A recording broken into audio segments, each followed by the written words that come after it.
I'm Allison, 34, and my sister Rachel was always my best friend.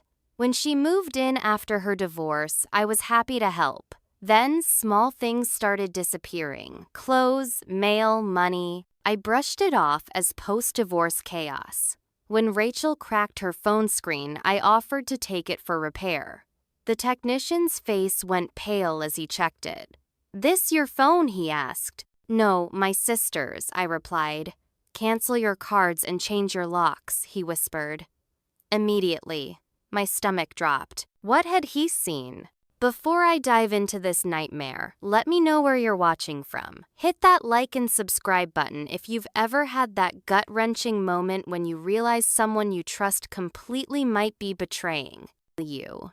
Trust me, you'll want to stick around to see how I uncovered my own sister's dark secret identity. My life in Chicago had been everything I'd worked for. After years of climbing the corporate ladder, I'd become the marketing director at a prestigious firm with the corner office overlooking the city skyline and the salary to match. My two-bedroom luxury apartment in Streeterville had been my sanctuary, decorated exactly as I wanted, with no compromises, modern minimalist with splashes of teal and copper that made it distinctly mine. I'd built a small but tight circle of friends, a fulfilling relationship with my boyfriend Michael of 3 years, and the respect of my colleagues. For the first time since our tumultuous childhood, everything felt stable. Growing up, Rachel and I were always different, yet inseparable. I was the responsible one, studious and careful, while Rachel was vibrant, spontaneous, and the family charmer. 4 years my junior, she could talk her way out of any trouble, flash that disarming smile, and have our parents melting even after they discovered the broken vase or missing money. I often covered for her missteps, feeling that protective big sister instinct. "She's just finding herself," I'd tell our exasperated parents. Despite our differences, we shared secrets, clothes, and that unspoken language only siblings develop. When Rachel called me 6 months ago, sobbing about her divorce from David, I didn't hesitate. "Come stay with me until you're back on your feet," I offered. She arrived with 4 suitcases and tear-stained cheeks, and I cleared out my home office to make her a bedroom. It felt good to be needed to provide her with safety during her crisis. The first month was lovely. We cooked together, watched movies like we did as teens, and stayed up late drinking wine and reminiscing about childhood memories. But slowly, almost imperceptibly, things began to shift. I noticed my favorite cashmere sweater missing, only to find it balled up under Rachel's bed, stained with wine. When I mentioned it, she blinked innocently. "You said I could borrow your clothes. I was going to clean it." Then my mail began disappearing. Credit card statements, bank notifications. When questioned, Rachel suggested it might have gotten mixed with her papers or been accidentally thrown out. I accepted this explanation, attributing her disorganization to her emotional state. The credit card charges were harder to explain away: $200 at Sephora, $180 at a restaurant. I'd never visited $300 at Nordstrom. I'd given Rachel my emergency card when she first arrived before she'd set up her new bank accounts. When confronted, she appeared mortified. "Oh my God, Allie, I grabbed the wrong card. I've been so scattered lately. I'll pay you back as soon as my divorce settlement comes through." Each time I swallowed my suspicions. After all, Rachel was going through a traumatic period. Divorce does strange things to people, I reasoned. She needed compassion, not accusation. Michael wasn't as understanding. During a private dinner date, he gently voiced his concerns. "Don't you think Rachel's taking advantage of your generosity? It's been 4 months and she's not even looking for a job." "You don't understand sister dynamics," I replied defensively. "She's family. We have history." "History shouldn't mean being her personal ATM," Michael countered, but I changed the subject. Looking back, I wish I'd listened. The phone incident happened on a Tuesday. Rachel had been increasingly attached to her phone, sleeping with it under her pillow, and taking it even for quick bathroom breaks. When she accidentally dropped it while reaching for her coffee, the screen shattered spectacularly. No, no, no, she gasped with disproportionate panic. Everything's on there, my job applications, my contacts. Relax, I said. I'll take it to Quick Fix on my way to work. They can usually turn it around same day. Rachel's face drained of color. No, I need specific settings. I should take it myself. You have that virtual interview this afternoon, I reminded her. I'm happy to help. After 20 minutes of bizarre back and forth with Rachel, suggesting increasingly implausible reasons why she should wait and fix it herself, she reluctantly handed it over with an odd warning. Don't let them go through my photos. I have private pictures from my marriage. I assured her they wouldn't snoop, puzzled by her intensity. If only I'd recognized the red flags waving frantically before me. The repair shop was tucked between a laundromat and a taco place in a strip mall, its windows plastered with signs, advertising, screen repairs, and battery replacements. Inside, the space was cramped but organized, with a counter separating customers from the repair area where several technicians worked on devices. Screen replacement for an iPhone 12, I told the technician, sliding Rachel's phone across the counter. How long do you think it'll take? Should be ready by 5, replied the lanky young man with a name tag reading Kevin. He began examining the phone, turning it over in his hands before connecting it to a diagnostic device. Standard procedure, I assumed, watching him tap through a series of screens. As he worked, his expression shifted from professional detachment to confusion, then concern. His brow furrowed and he glanced up at me, then back at the phone. The tapping became more focused, deliberate. Something wrong? I asked. Kevin hesitated, lowering his voice, though no other customers were present. This is your phone, ma'am. No, it's my sister's. She cracked it this morning. The relief on his face was immediate and troubling. I see. He disconnected the device and pushed it aside slightly, as if creating distance. Look, I'm not supposed to say anything about clients' personal data. It's against company policy. What are you talking about? Kevin looked over his shoulder, making sure his colleagues were out of earshot. I've seen some things on this phone that, well, if it were my sister, I'd want someone to tell me. My heartbeat quickened. Tell me what? Cancel your credit cards and change your locks, he said, his voice barely audible. Immediately, cold dread washed over me. What did you see? I really can't say more. He looked genuinely conflicted. Privacy laws are strict and I could lose my job. But please take my advice. It's that serious. Serious enough that if it were my family member, I'd want to know. I stared at the phone on the counter, my mind racing. How long will the repair take really? About 2 hours, he admitted. The 5 o'clock estimate gives us buffer time. A decision crystallized. I need to check something on this phone before you repair it. Family emergency. Is there somewhere private I can sit? Kevin hesitated, then nodded toward a small break room. 10 minutes. Then I really need to start the repair. The moral dilemma hit me as I sat alone with Rachel's phone. Invading her privacy felt wrong against everything I believed about trust and boundaries. But Kevin's warning echoed in my mind alongside the mounting inconsistencies in Rachel's behavior. The phone required a passcode 6 digits that could be anything. On impulse, I tried my birth date. The screen unlocked instantly. My stomach clenched.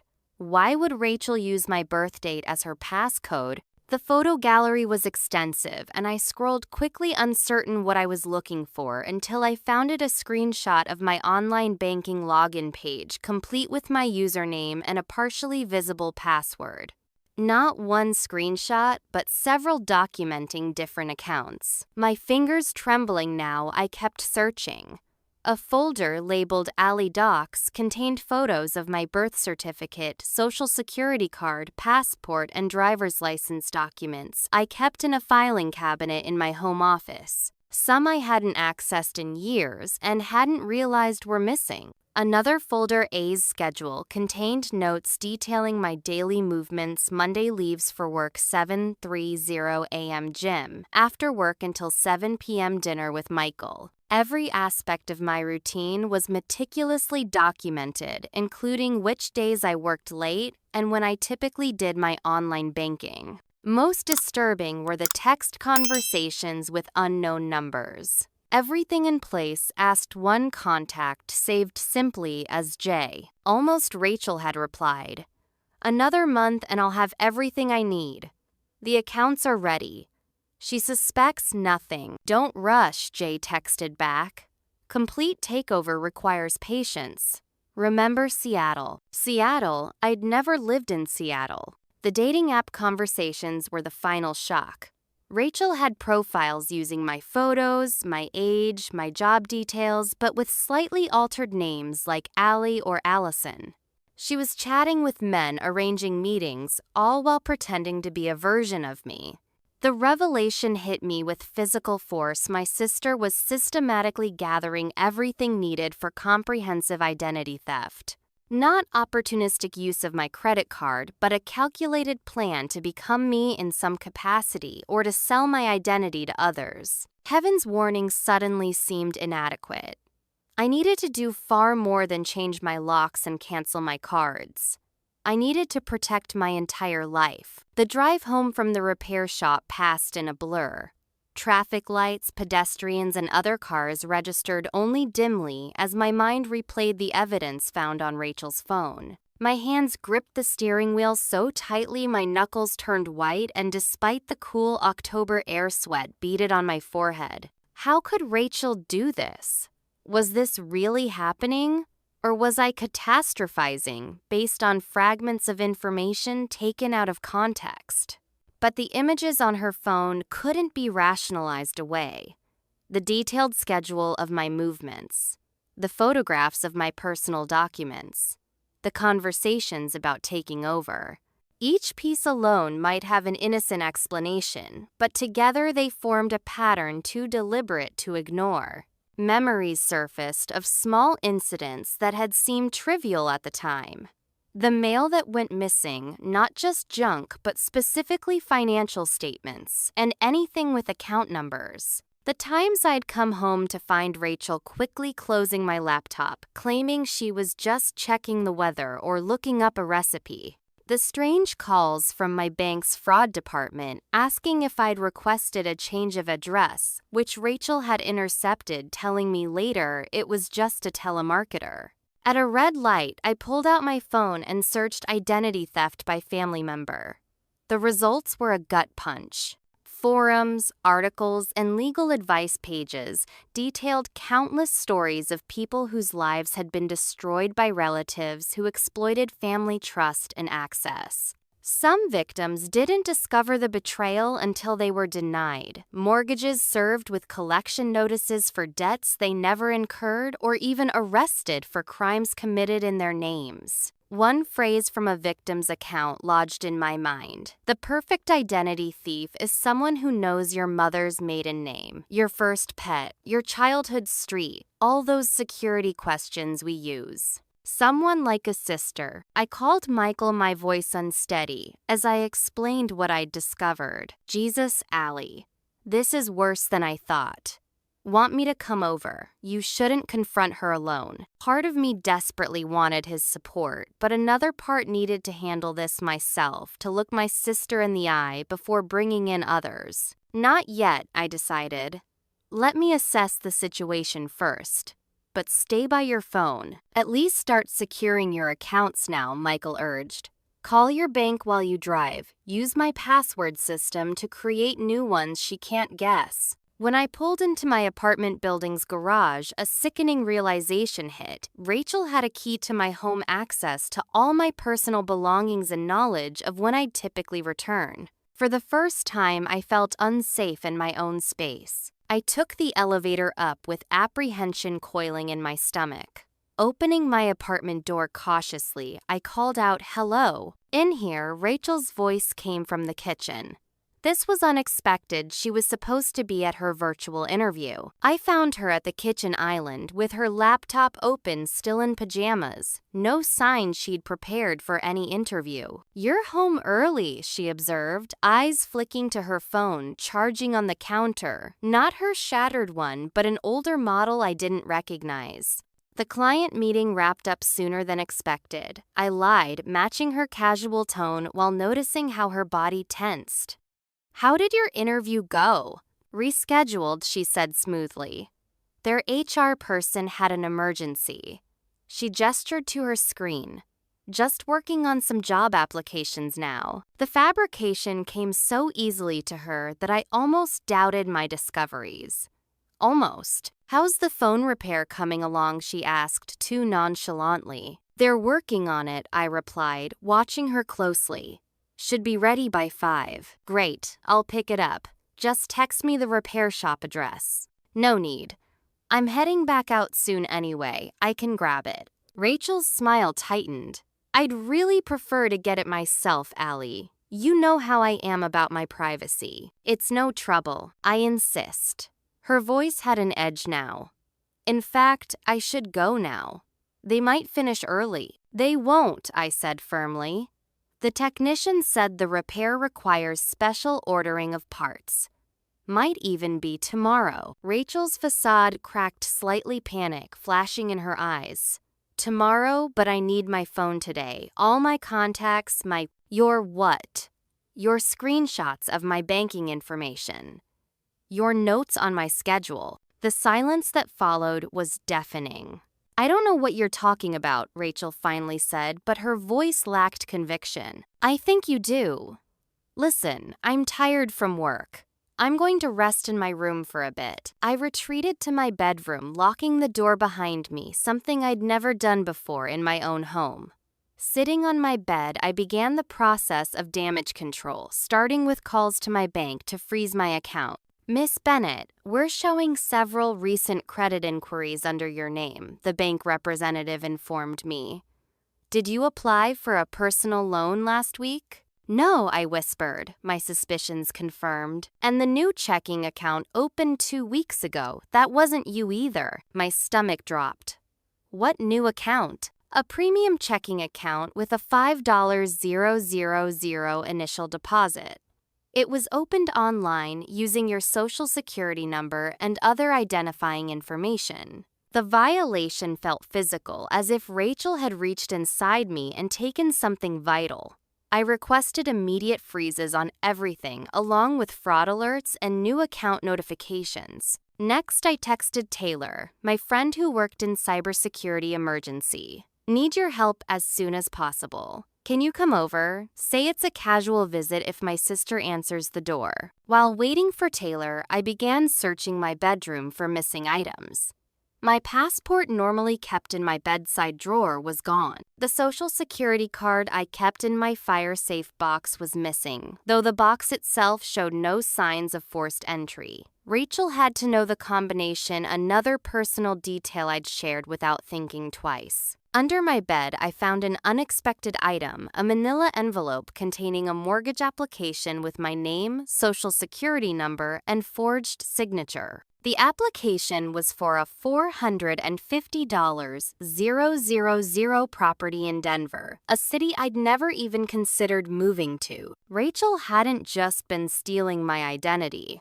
She was creating an entire parallel life using my credentials. While Rachel paced in the living room, growing increasingly agitated about her phone, I locked myself in my bathroom, and called every financial institution I had relationships with. Each call revealed new horrors. "Yes, Miss Bennett, we show a credit card was mailed to your address 3 weeks ago," said the representative from American Express. I never requested a new card. I whispered, aware that Rachel might be listening at the door. "Well, someone did using your online account.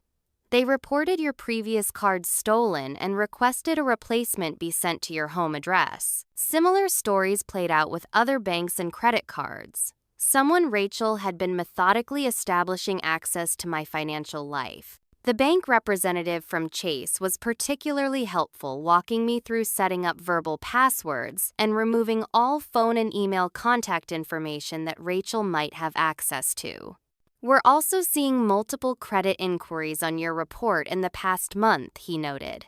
Mortgage applications, auto loans, new credit cards. Were those authorized? None of them, I confirmed, feeling increasingly ill. I'm placing a fraud alert on your report right away. You should consider filing a police report. The thought of filing charges against my own sister made my chest tighten painfully. I needed more information before taking that irrevocable step. Taylor arrived 45 minutes later, her casual demeanor belying the urgency of my text. She carried a bottle of wine and called out cheerfully, "Girls' night," as Rachel reluctantly opened the door. "Allie didn't mention you were coming over," Rachel said, her smile not reaching her eyes. "Last-minute plan," Taylor replied breezily. "Hope that's okay, I brought Sauvignon Blanc." Rachel's attempts to monopolize the conversation and prevent Taylor and me from speaking privately were painfully obvious. She inserted herself between us on the couch, interrupted whenever our conversation veered toward anything personal, and even suggested Taylor should leave early, because Allie has a big presentation tomorrow. Actually, I countered I could use Taylor's help with something in my office. Work stuff. Will just be a few minutes. Once behind the closed door of my bedroom, Taylor's carefree expression vanished. "What's going on? Your text scared me." I explained the situation in hushed tones, watching Taylor's face shift from concern to alarm. "Let me check your computer," she said, immediately professional. "If she's gathering your financial information, she's probably monitoring your online activity too." Taylor's examination of my laptop was quick and efficient. Within minutes, her suspicion was confirmed. A keylogger program had been installed, recording every password I typed and website I visited. "This is sophisticated stuff," Allie Taylor murmured. "Not something an amateur would use. Could she have figured this out on her own? Unlikely." This suggests either previous experience or connections to people who know what they're doing. Taylor's expression was grave as she removed the malicious software. "I hate to say this, but your sister knows exactly what she's doing.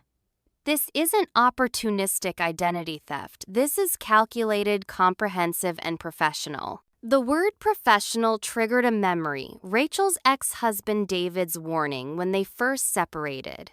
He'd called me sounding exhausted and defeated. "Be careful with Rachel," he'd said. "There's another side to her you haven't seen." I dismissed his warning as the bitterness of a man going through a contentious divorce.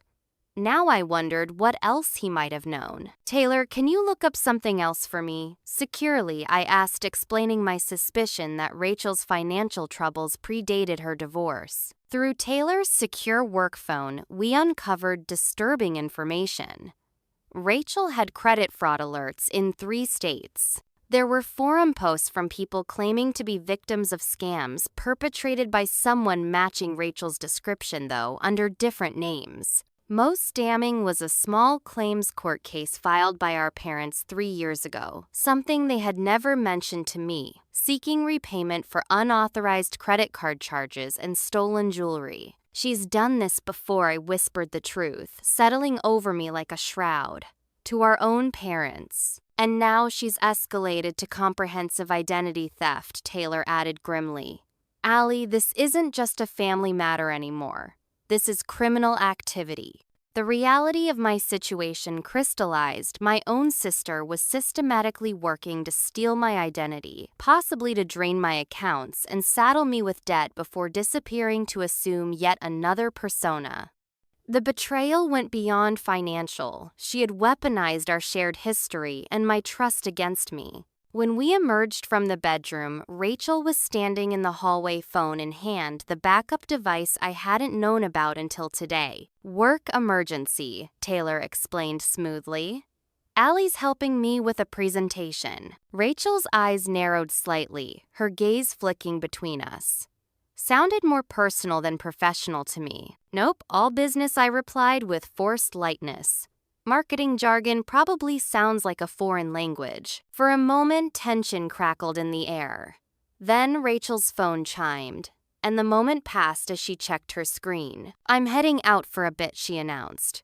"Meeting a friend for coffee." After the door closed behind her, Taylor grabbed my arm. "She doesn't have friends here yet. She's suspicious and probably making her move now. We need to act immediately." I knew Rachel would return, expecting her regular phone with all its incriminating evidence.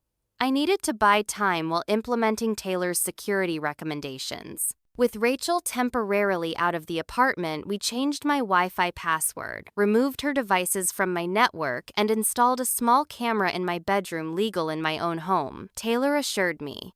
By 6 o'clock, Rachel returned, bringing takeout from my favorite Thai restaurant. "Peace offering," she said, with the disarming smile that had gotten her out of trouble since childhood. "I was short with you earlier. Just stressed about job hunting." The Rachel before me, now sweet, seemingly transparent, bearing my favorite pad thai, was the sister I'd always known and loved. The cognitive dissonance between this person and the one plotting against me was almost too much to bear. Was I making a terrible mistake? Seeing conspiracy where there was only disorganization and post-divorce stress. Then I remembered the detailed notes on my schedule, the screenshots of my banking information, the mortgage application in my name. "Thanks," I said, accepting the food while maintaining emotional distance. "I'm starving." Dinner proceeded with forced normalcy, Rachel chatting about a job prospect and asking about my workday. I matched her performance describing a fictional meeting while watching her surreptitiously check the time on her phone. "Any word on when my phone will be ready?" she asked, trying to sound casual. "The repair shop called. Parts won't arrive until tomorrow afternoon." Rachel's knuckles whitened around her fork. "That's ridiculous. I'm going there first thing tomorrow. Which shop did you use?" "Quick Fix on Damon," I lied, naming a repair shop across town from the actual one. "I could have gotten better service elsewhere," she muttered. Michael's arrival interrupted the tense exchange. Rachel's expression soured immediately upon seeing him. "I didn't know you were coming over," she said coldly. "Last-minute plan," Michael replied, using Taylor's earlier excuse with a knowing glance my way. "Hope I'm not interrupting sister time." "Actually, we were just finishing dinner," I said. "Perfect timing then. I brought dessert." Michael placed a bakery box on the counter, then pulled me in for a kiss that lasted slightly longer than appropriate for company, a clear statement of alliance. Rachel's jaw tightened. As the evening progressed, I deliberately mentioned an inheritance I'd supposedly been keeping secret. Aunt Meredith left me some money I fabricated while we all sat in the living room. "It's finally clearing probate next month." Rachel's attention snapped into laser focus. "Aunt Meredith, Mom's sister, I didn't know she had money." "About 200,000, I improvised.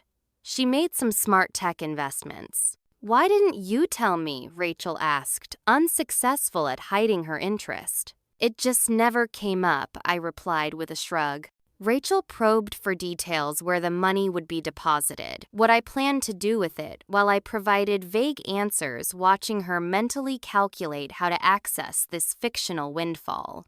The evening's facade of normalcy crumbled when Michael, as planned, casually mentioned seeing an alert for an auto loan application. "Strange thing happened today," he said, scrolling through his phone. "Got a notification about a credit inquiry. Someone applied for an auto loan in Portland using my information." Rachel stiffened beside me. "That's terrible," I said, turning to Rachel. "Something similar happened to me, actually. Chase called about loan applications I never made." For a moment, Rachel said nothing, her expression unreadable. Then her eyes filled with tears, the instantaneous crying that had worked so effectively on our parents. "Why are you both looking at me like that?" she demanded, voice quavering. "No one said anything about you, Rachel," Michael noted quietly. "You don't have to. I can feel the accusation." The tears flowed freely now. "It's always been like this, Allie. The perfect one. Me, the screw-up. You've always had everything handed to you, the looks, the brains, the career. And now you're trying to make me into some kind of criminal because you regret helping me. The performance was compelling. I felt a stab of doubt and guilt despite everything I knew. This was Rachel's superpower, making others question their own reality. No, she interrupted. I came here because I had nowhere else to go, and you've been watching me like I'm some kind of thief since day one. Michael never wanted me here. Now you've turned against me too. Michael, less susceptible to Rachel's manipulation, cut through the drama. So you're saying you know nothing about the unauthorized credit applications in Allison's name, or the new accounts, or the mortgage application for a house in Denver? Rachel's tears vanished, as if a switch had been flipped, her expression hardening into something I'd never seen before. Cold, calculating, almost alien. You went through my things, she stated flatly. You went through mine first, I countered. My documents, my accounts, my life. You can't prove anything, Rachel said, mask fully dropped now. It's your word against mine. Who do you think people will believe? Your own sister, driven to desperation by divorce, or the controlling, paranoid sibling who's always been jealous of my freedom? The absurdity of this accusation left me momentarily speechless. I'm getting my phone, Rachel announced, standing abruptly. Now, tell me which repair shop really has it. Rachel, tell me, she shouted, all pretense abandoned. That phone is mine, and you had no right to look through it. You had no right to steal my identity, I replied, fighting to keep my voice steady. How long has this been going on? Was moving in with me part of your plan all along? You're being ridiculous, Rachel scoffed, but her eyes darted to the door, calculating her exit. I've frozen all my accounts, I informed her. Changed all my passwords. Reported the fraudulent applications. Something dangerous flashed in Rachel's eyes. You have no idea what you're doing, Allie. No idea who you're dealing with. I think I do, I replied, pulse racing, but voice firm. I know about Seattle, about Mom and Dad, about the others. Rachel's face drained of color. Without another word, she grabbed her purse and backup phone, then stormed out, slamming the door so hard the pictures rattled on the walls. She's going to the repair shop, Michael said urgently. She won't find it, I assured him. I gave her the wrong location, remember, and Kevin's holding the phone securely until tomorrow. Still, as Rachel's footsteps receded down the hallway, I felt a chill. The sister I'd known was gone, perhaps had never really existed. In her place was a stranger, who had been systematically betraying me for months, possibly years. Michael pulled me into a protective embrace. We need to implement the emergency plan. Now. With Rachel gone, we sprung into action. Michael called a 24-hour locksmith while I packed essentials into a suitcase. Taylor worked on my computer, installing additional security software and documenting the evidence of fraud. By midnight, we had changed the locks, reset every password we could think of, and placed freezes on my credit with all 3 major bureaus. She'll be back, Michael warned as the locksmith finished. And she'll be angry. He was right. Just after 1 a.m., furious banging erupted at my door. Allison, open this door right now. Rachel's voice, slurred with what sounded like alcohol, echoed through the hallway. You changed the locks on your own sister. I watched through the peephole as she alternated between pounding and trying her old key, growing increasingly agitated. I know you're in there. You can't just lock me out. All my things are inside. The commotion drew attention. Mr. Patel from across the hall opened his door, then quickly closed it at the sight of Rachel's rage. Minutes later, building security arrived. Ma'am, you need to calm down, the guard said firmly.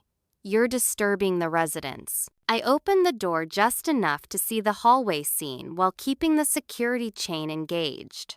Rachel immediately transformed her fury, replaced by a picture of distress as she noticed my presence. Oh, thank God, Allie, tears welled in her eyes. There's been a huge misunderstanding. I got locked out and I've been so worried about you." The performance was flawless. The security guard looked at me questioningly. "Miss Bennett, is everything okay? Should I let her in?" "No," I said firmly. "She doesn't live here anymore. I've changed the locks for a reason." Rachel's expression cycled rapidly through shock, hurt, and anger before settling on victimhood. "She's not well," she told the guard in a stage whisper. "She's been having episodes. That's why I moved in to take care of her. Her boyfriend is controlling her, turning her against her family." The guard looked between us, clearly uncomfortable with the domestic dispute. "That's not true," I stated. "She's been stealing from me using my identity. I have evidence." "She needs help," Rachel insisted, tears flowing on command. "Please, I just want to make sure she's safe. Michael is manipulating her." "I need both of you to calm down," the guard said. "Miss Bennett, do you want me to call the police?" Before I could answer, Rachel interjected, "No, police. This is a family matter. We can work this out." Her vehemence was telling. "Actually, I said that might be best." Rachel's face hardened for a split second before she recovered her distressed sister act. "Fine. I'll go stay with a friend tonight.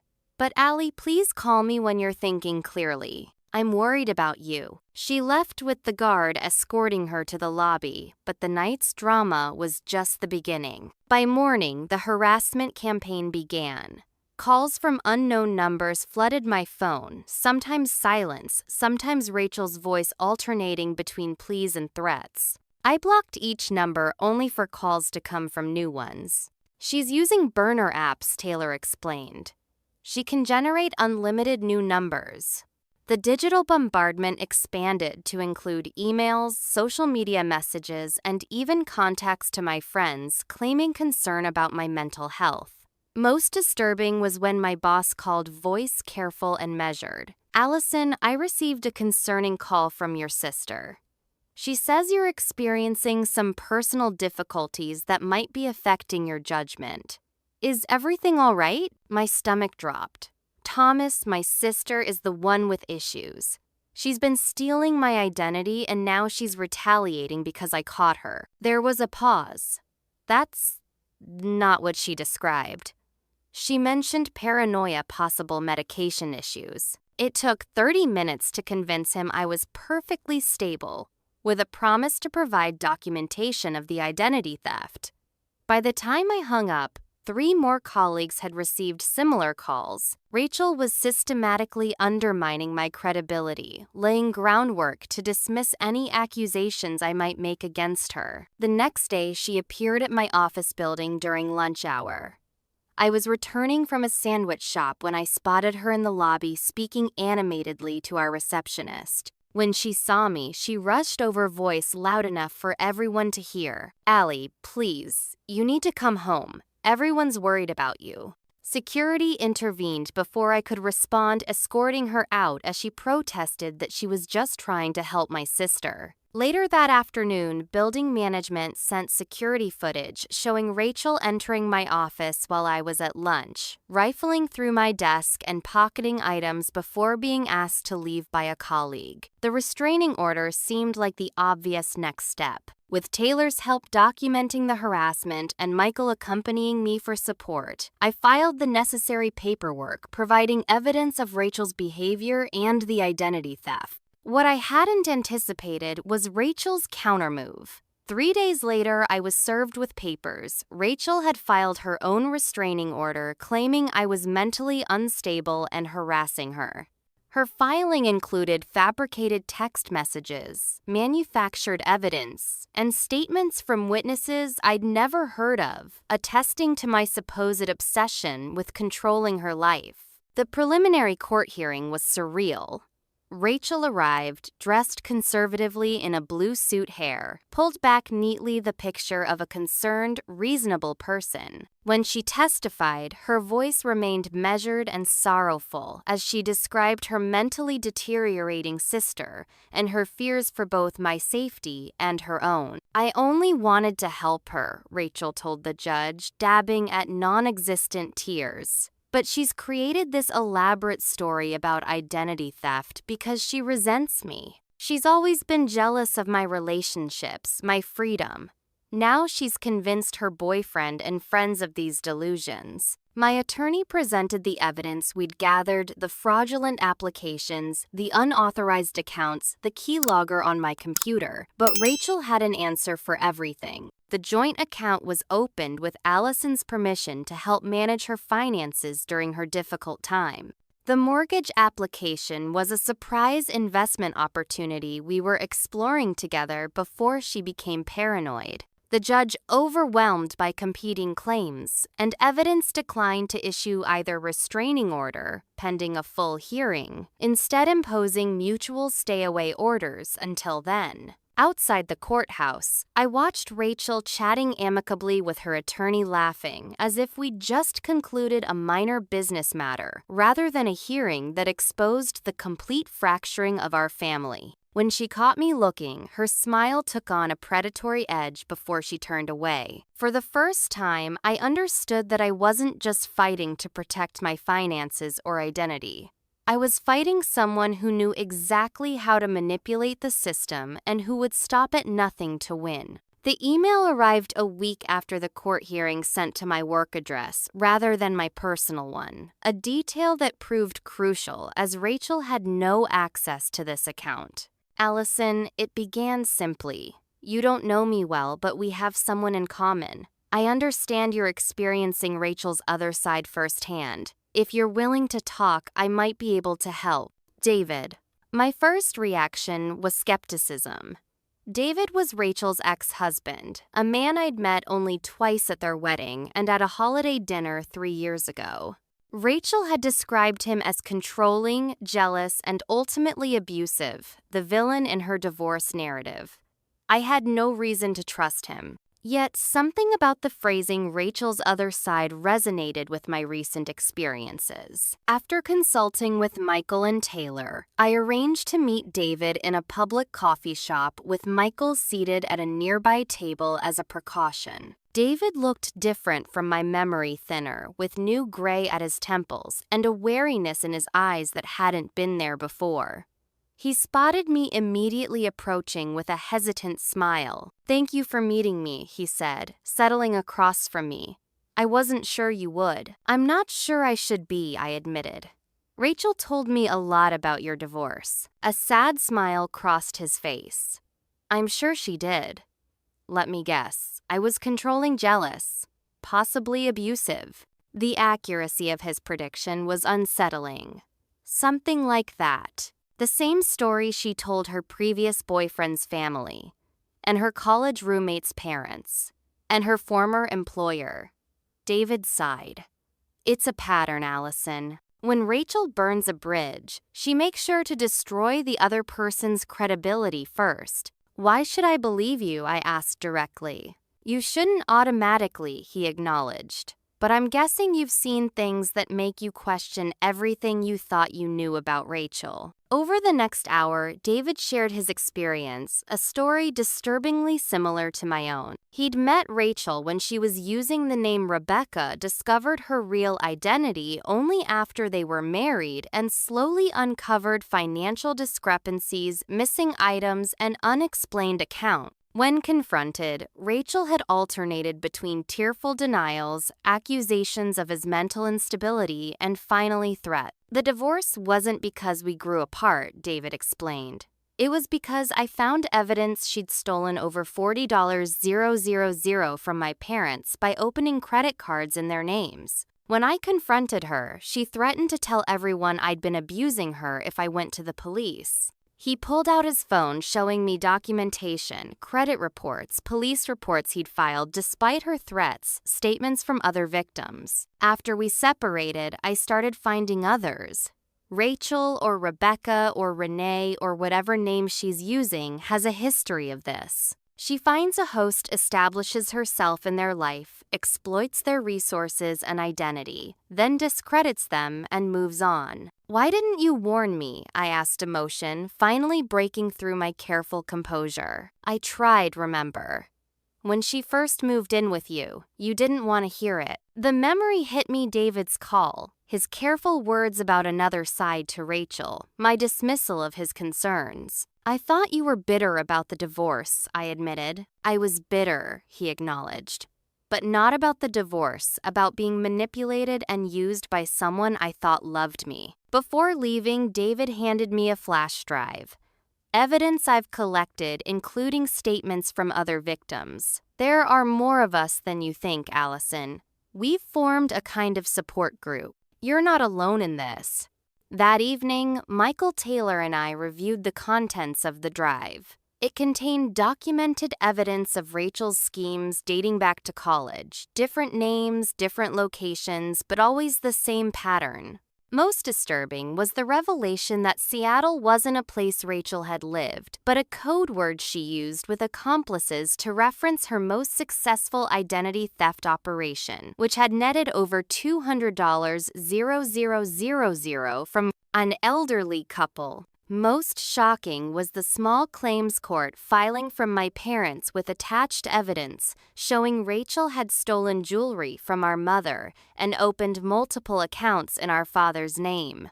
They had pursued legal action but ultimately dropped the case, perhaps out of misplaced parental protection. "Why wouldn't they tell me?" I whispered, hurt by this family secret. "Shame, probably," Michael suggested. "No one wants to admit their child is capable of this." David's flash drive also contained contact information for others in the support group, people from different phases of Rachel's life who had experienced similar betrayals.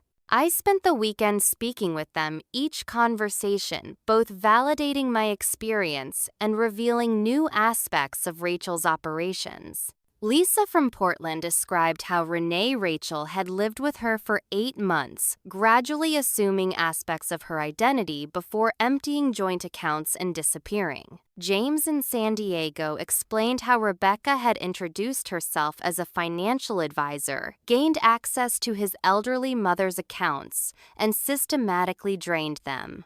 With each conversation, the picture became clearer. Rachel wasn't an opportunistic thief, but a calculating predator with a documented history of identity fraud. She operated with accomplices. The mysterious Jay from the text messages appeared to be a fence who helped convert stolen identities and financial information into cash. Armed with this knowledge and the growing documentation, we formed a strategy team connecting the victims and pooling resources. David's attorney, who specialized in identity theft cases, offered guidance on strengthening my legal position. Then came a critical breakthrough. Taylor, monitoring public records for Rachel's known aliases, discovered she had recently begun volunteering at a senior center 3 blocks from my apartment. A quick check on my elderly neighbor, Mrs. Patterson, confirmed my fears. Rachel had been visiting her regularly, helping with computer problems and financial paperwork. I immediately went to Mrs. Patterson's apartment, finding her puzzled over a stack of financial documents. "Your sister is such a dear," she told me warmly. "She's been helping me set up online banking. Says it'll be easier for me to manage my accounts." A quick review of the papers revealed Rachel had been preparing to add herself as an authorized user on Mrs. Patterson's accounts, claiming to be her niece. The forms were filled out, needing only Mrs. Patterson's signature. "Mrs. Patterson, I need to tell you something important about Rachel," I said gently, then explained the situation in simplified terms. The elderly woman's expression shifted from confusion to hurt to anger. "She seemed so kind," she whispered. "She brought me groceries. Listened to stories about my late husband. That's how she operates," I explained. "She builds trust before exploiting it." Together, we contacted Mrs. Patterson's bank to flag her accounts for fraud protection and filed a report with Adult Protective Services. When Rachel arrived for her next scheduled help session with Mrs. Patterson, she found me sitting in the apartment instead. The look of shock on her face quickly transformed to calculated assessment, then to a saccharine smile. "Allie, what a surprise. I was just checking on Mrs. Patterson. We've become friends." "I know exactly what you've been doing," I replied evenly. It's over, Rachel.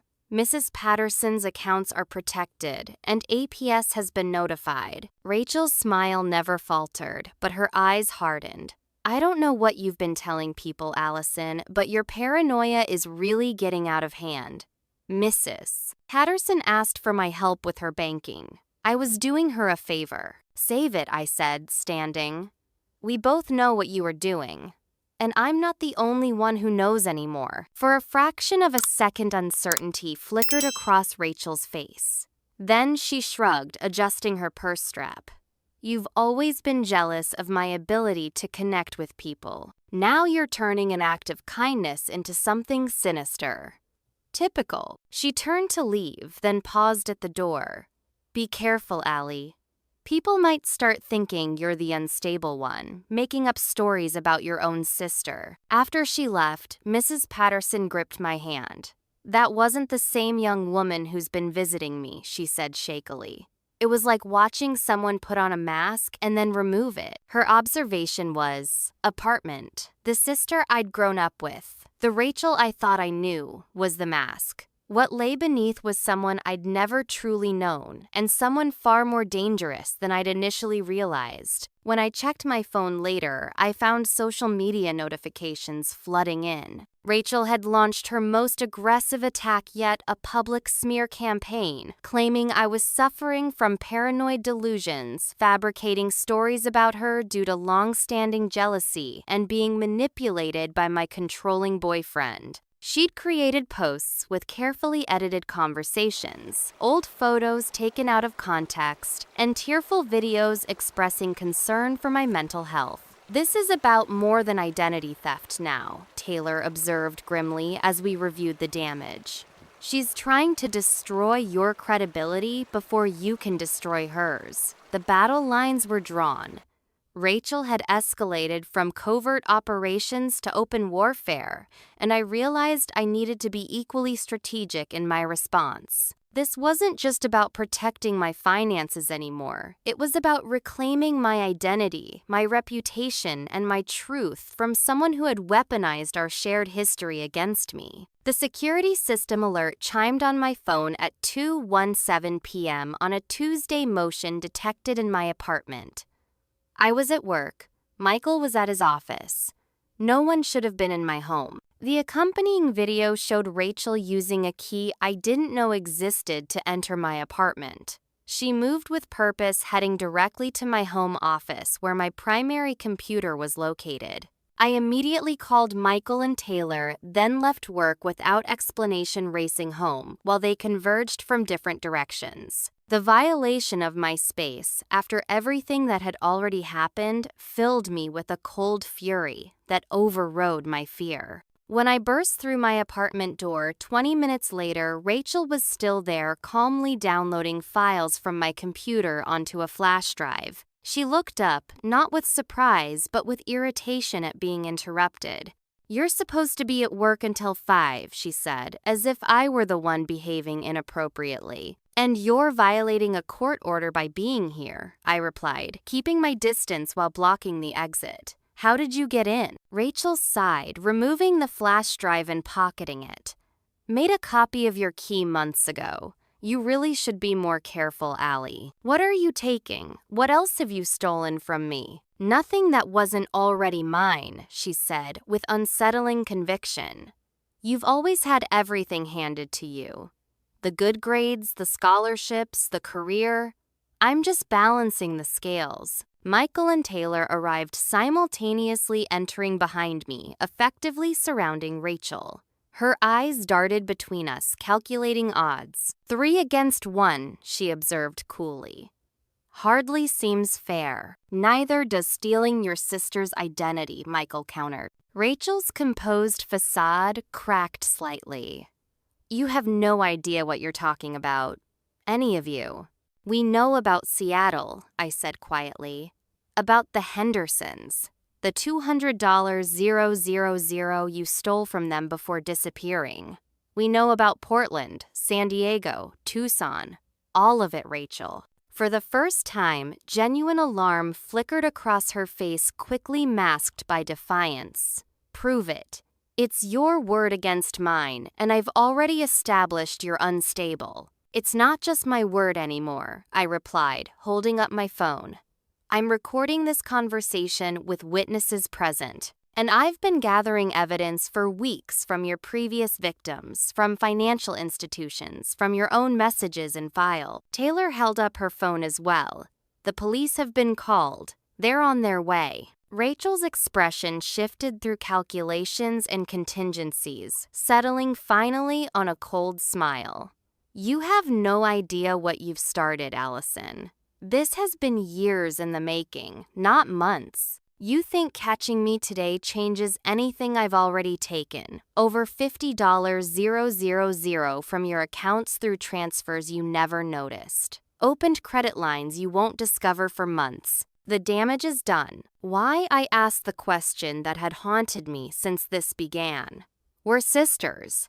I would have given you anything if you'd just asked. That's exactly why Rachel spat years of hidden resentment suddenly visible. Poor Rachel, always needing Allison's help. Perfect Allison with her perfect life handing out charity to her screw-up sister. I didn't want your help. I wanted what you had. So you decided to become me, I asked incredulously. That was your solution. Not become you, replace you, she corrected her voice, frighteningly, matter of fact. Take what should have been mine all along. Mom and Dad always loved you more, gave you more opportunities. Teachers favored you. Even shared friends preferred you. So yes, I decided to take your identity, the one thing you never earned, but just happened to be born with. The magnitude of her plan and the depth of her delusion left me momentarily speechless. This wasn't just about money or opportunity. This was about Rachel's fundamental belief that she deserved my life more than I did. You need help, Rachel, I said, finally. Save your pity, she snapped. You've ruined everything. She lunged suddenly toward my desk, grabbing my laptop and swinging it toward the window. Michael intercepted her, catching the computer before it could be damaged. In the struggle, Rachel's phone fell from her pocket, skittering across the floor. Taylor quickly retrieved it. Evidence secured. Rachel's calm completely dissolved then. Give that back. You have no right. Actually, we do, I replied steadily. That phone contains evidence of criminal activity. And unlike when I took your broken phone for repair, we've already called the police. As if on cue, a knock at the door announced law enforcement's arrival. 2 officers entered, taking in the tense scene. What's going on here? The first officer asked. Rachel immediately transformed, tears welling in her eyes. Thank God you're here. My sister, she's not well. She and her friends have been harassing me, taking my things. I just came to get my belongings, and they attacked me. The performance was impressive but anticipated. I calmly handed the officer a folder. My name is Allison Bennett. This woman is Rachel Bennett, my sister. She's currently violating a stay-away order issued by Judge Martinez last week. This folder contains the court documentation along with evidence of identity theft, financial fraud, and unauthorized access to my apartment. We have video of her entering illegally today, and we're recording when she admitted to stealing over $50,000 from my accounts. The officers reviewed the documents, while Rachel continued her tearful protestations of innocence and concern for my mental health. When they asked for identification, Rachel claimed I had stolen her ID, but a search of her purse revealed 5 different driver's licenses with her photo, but different names, including one with my name. Miss Bennett, Rachel Bennett, you're under arrest for violation of a court order breaking and entering an identity theft, the officer stated, producing handcuffs. You have the right to remain silent. As they led Rachel away, she maintained her role as the wronged party, calling back to me. This isn't over, Allie. They'll see you're the one who's unwell. I was only trying to help you. After she was gone, the apartment fell into heavy silence. The confrontation had been simultaneously anticlimactic and devastating, no dramatic showdown or moment of reconciliation, just the arrest of someone who had once been my closest family member. "Are you okay?" Michael asked, gently placing a hand on my shoulder. "No," I admitted truthfully. "But I will be." The next weeks passed in a blur of legal proceedings, financial cleanup, and emotional processing. Rachel's arrest led to a more thorough investigation, revealing the full scope of her operations, not just against me, but a pattern of identity theft and fraud spanning years and multiple states. The evidence from her phone proved crucial, containing not only her plans against me, but communications with accomplices, including the mysterious Jay, who turned out to be a former boyfriend, specializing in converting stolen financial information into cash. When offered a plea deal in exchange for information about her co-conspirators, Rachel accepted avoiding a trial but receiving a substantial sentence that included mandated psychiatric treatment. The system had finally caught up with her, but the personal damage couldn't be so easily addressed by legal proceedings. The sister I had known was gone, or perhaps had never truly existed. In her place was a stranger who had seen me not as family but as a target, a resource to be exploited, an identity to be stolen. That realization was more painful than any financial loss. 6 months after Rachel's arrest, I sat in my living room reviewing the final paperwork from the credit monitoring service. After countless hours on the phone with financial institutions, numerous affidavits, and painstaking documentation, my financial identity had been mostly restored. Some damage would take years to fully repair the mortgage she'd taken out in my name, the tax implications of her fraudulent activities, but the immediate crisis had passed. Rachel had accepted a plea deal, 18 months in a minimum security facility, followed by 5 years of probation with mandatory psychiatric treatment and restitution payments. The prosecutor had shown me her psychiatric evaluation, which included terms like pathological jealousy and identity disturbance, clinical language that did little to explain how my sister could systematically betray me. My apartment felt different now, both more secure and somehow less like home. I'd installed an advanced security system, changed all the locks, and replaced my furniture arrangement to erase the memory of Rachel's presence. Still, sometimes I'd wake at night certain I'd heard her key in the lock. Hypervigilance, my therapist called it. A normal response to having your sense of safety violated. The therapist, Dr. Levine, had been Michael's suggestion. Initially, I'd resisted. "I'm not the one who needs therapy," I'd insisted. "I'm not the one with problems." Actually, he'd replied gently, "You've experienced a profound trauma. Not a car accident or natural disaster, but a relational trauma that's just as devastating." He was right. The betrayal by someone I had implicitly trusted had shattered my sense of security, my ability to trust my own judgment, and my fundamental understanding of my family history. Every childhood memory now required re-examination. Had Rachel always been planning this? Were there signs I should have recognized years ago? Therapy helped me understand that while I couldn't have prevented Rachel's actions, I could control my response to them. Slowly, I learned to distinguish between healthy caution and paranoia, between appropriate boundaries and isolation. I practiced trusting again, first with Michael and Taylor, then with wider circles. The support network that had formed during the crisis became an unexpected blessing. David, Rachel's ex-husband, had become a friend and ally. Mrs. Patterson invited me for tea weekly, our shared experience, creating an unlikely but meaningful connection.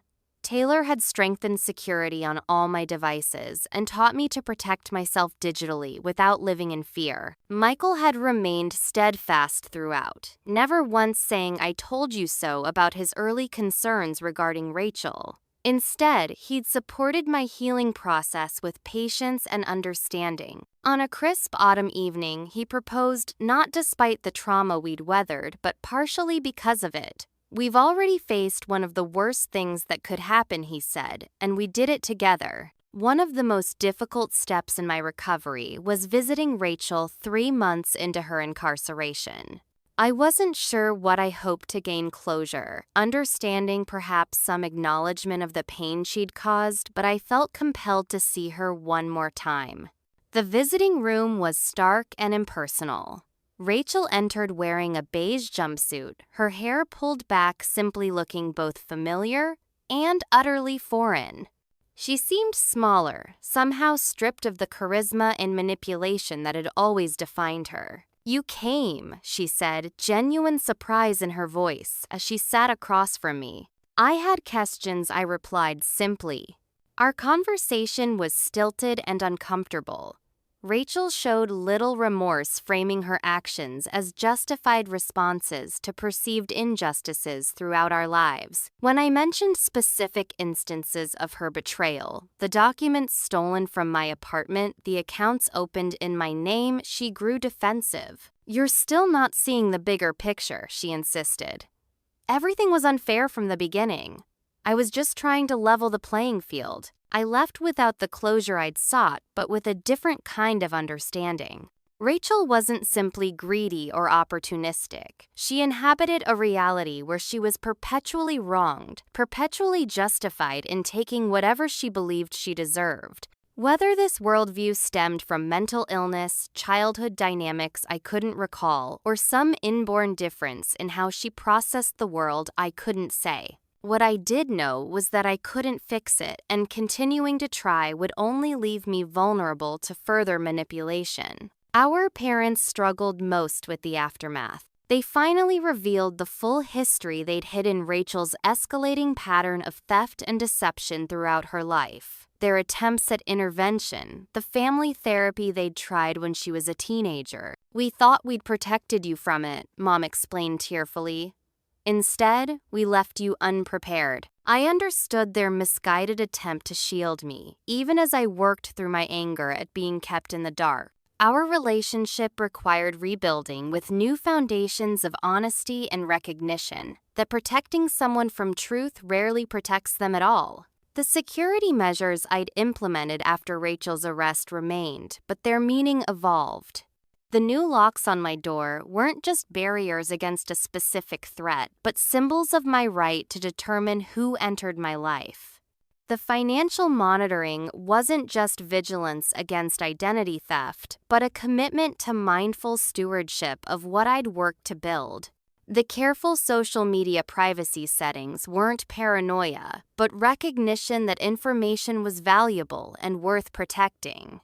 Michael and I postponed wedding plans, deciding instead to invest in couples therapy to ensure our foundation was solid before building further. The experience had changed us both, me more profoundly, but him as well. "I keep thinking about how easily someone can pretend to be something they're not," he admitted during one session.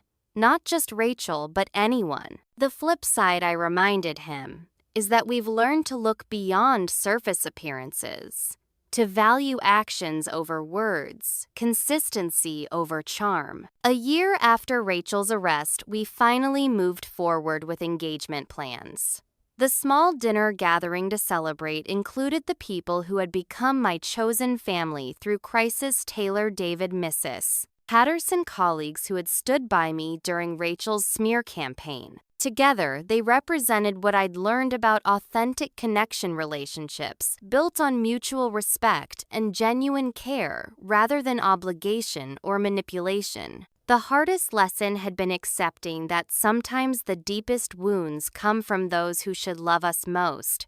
The sister I'd grown up with, shared secrets and clothes and dreams with, had methodically plotted to steal my identity not just financially, but in a profound existential sense. She had wanted to become me because she couldn't find value in being herself. In the end, the most important locks I changed weren't on my doors or devices, but in my mind, learning when to trust, when to verify, and how to protect myself while still keeping my heart open to those who truly deserved it.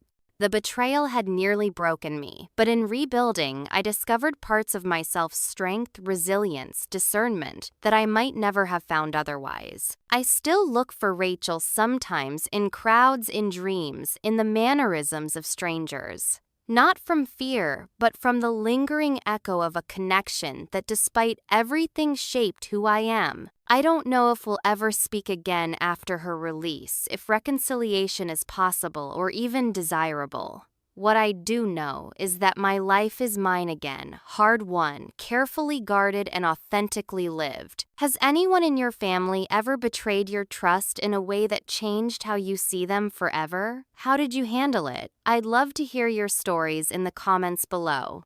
Don't forget to like this video if it resonated with you. Subscribe for more real-life stories and share with someone who might need to hear that they're not alone in dealing with family betrayal. Thank you for listening to my journey, and remember, sometimes the most important security isn't about locks and passwords, but about knowing who truly deserves a place in your life.